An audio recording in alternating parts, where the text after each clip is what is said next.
Ok, ahora vamos a hablar del punto de equilibrio. El punto de equilibrio es el punto en el cual una empresa no presenta ni gastos ni ganancias. Por el contrario, a partir de este punto se puede deducir cuántas unidades necesita producir para llegar a su equilibrio de costos o, de igual manera, se puede deducir de manera monetaria. En primera medida vamos a analizar las tres primeras fórmulas como vamos a continuación. Ahora vamos a analizar el ejemplo de una zapatería. En este ejemplo se dice que la zapatería tiene un costo fijo mensual de 10 millones de pesos. Por otra parte, se sabe que sus costos variables por unidad son de 90,000 pesos y sumado a esto sus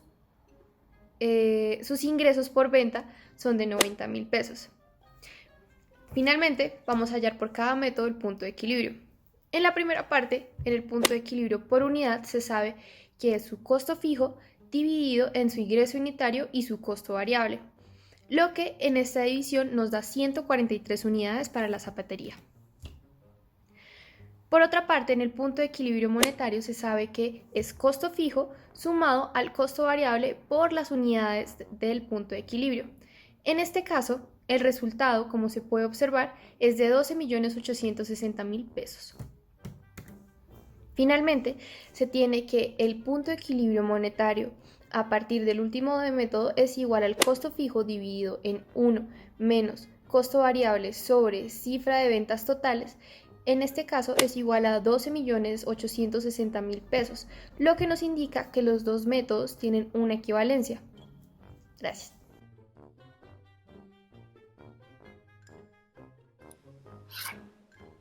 En finanzas, cuando nos referimos a un apalancamiento, ya sea financiero u operativo, nos referimos a un método que utilizan las empresas para utilizar sus activos y pasivos a corto plazo con el fin de aumentar sus rendimientos potenciales a los accionistas.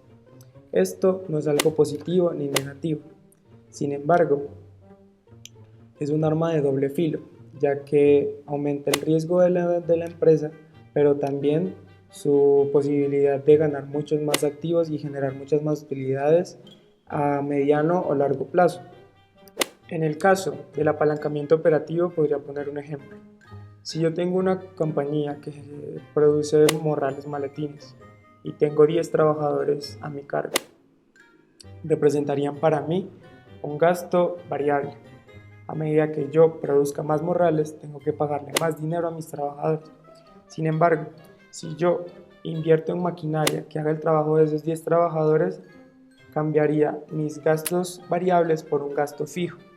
Y no importaría si produzco 20 morrales o 200, seguiría pagando lo mismo por la maquinaria que ya tengo. Y mis gastos variables se reducirían mucho a comparación con lo que le debería pagar a mis trabajadores. Incluso en el caso de que yo empiece a producir mucho más, debería contratar más trabajadores, que con la maquinaria no sucedería. Para el siguiente ejercicio, se propone una empresa que comercializa un producto X que tiene un precio de venta de 100. Los costos fijos de la empresa son de 30,000 y sus costos variables de operación son de 10 por unidad vendida. Teniendo en cuenta que la fórmula de apalancamiento operativo con los porcentajes se define como el porcentaje de elaboración de la utilidad sobre el porcentaje de elaboración de las ventas, tendríamos que el grado de apalancamiento operativo sería de 0,75 por ser dividido entre el 0,5, que nos daría 1,5. Eso lo interpretaríamos como que si las ventas aumentaron un 50%, la utilidad antes de los impuestos e intereses aumentaron un 75%, generando un nivel de apalancamiento de 1,5 gracias al uso de los costos fijos que se mantienen constantes aun cuando cambia el nivel de ventas. Mientras mayor sea la proporción de costos fijos respecto a los costos variables en que incurre la empresa, mayor será el grado de apalancamiento operativo. Si todos los costos que maneja la empresa fueran variables, no existiría la posibilidad de tener apalancamiento operativo. De igual manera, hay otra forma de calcular el apalancamiento operativo, y es utilizando la siguiente fórmula. Tendríamos que el grado de apalancamiento operativo sería nuestro nivel de ventas en unidades, que sería factor del precio de venta unitario, menos el costo de venta por unidad.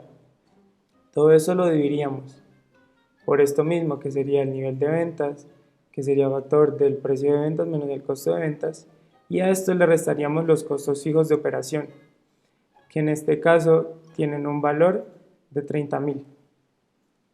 Eso, equivalentemente, nos da un valor de 1,5. Bueno, ahora vamos a hablar del apalancamiento financiero. ¿En qué consiste? Consiste en que se debe utilizar una deuda para realizar una inversión y esta inversión se financiará con parte de propios fondos y otros.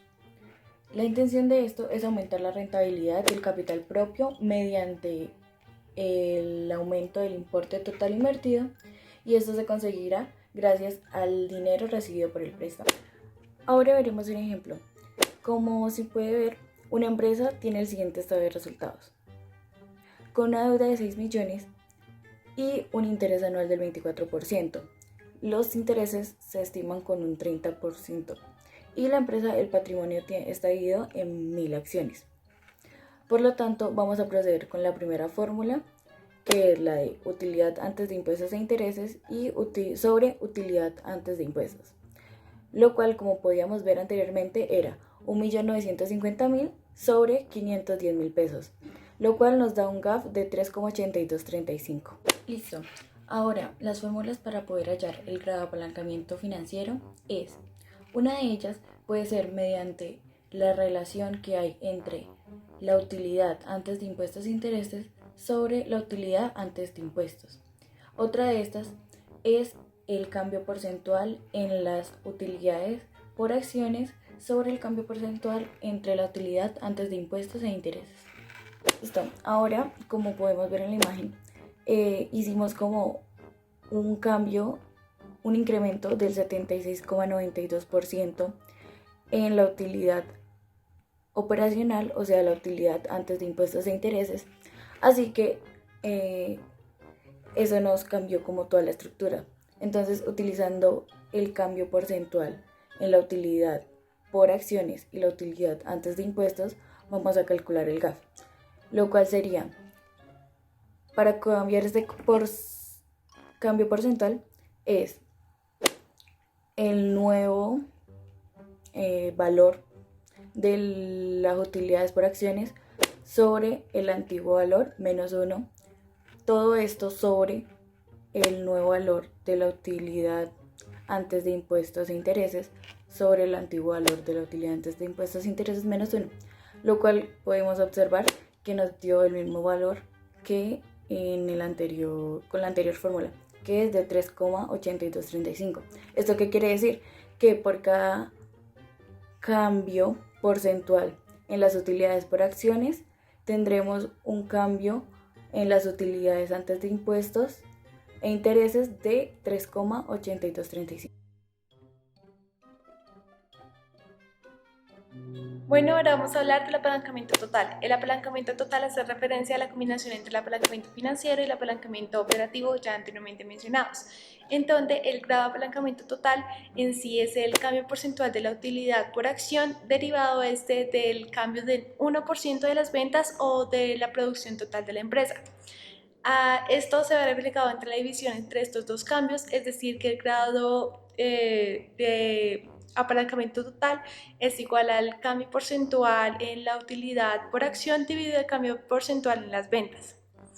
Asimismo, el grado de apalancamiento total también se puede sacar realizando el producto o la multiplicación entre los dos apalancamientos anteriormente mencionados, el financiero y el operativo, que esto da resultado a que el grado de apalancamiento total es igual al margen de contribución dividido la utilidad antes de impuestos de la empresa, donde el margen de contribución son las ventas totales menos los costos variables totales de la empresa. Bueno, ahora como ejemplo tenemos que en una empresa el grado de apalancamiento financiero es igual a 2 puntos y el grado de apalancamiento operativo es igual a 3 puntos. Entonces, gracias a la fórmula sabemos que el grado de apalancamiento total es igual al producto entre estos dos, que sería igual a 6 puntos. Este resultado significa que entre el aumento de 1% en las ventas totales de la empresa, también aumenta a su vez 6% en la utilidad por acción de la empresa.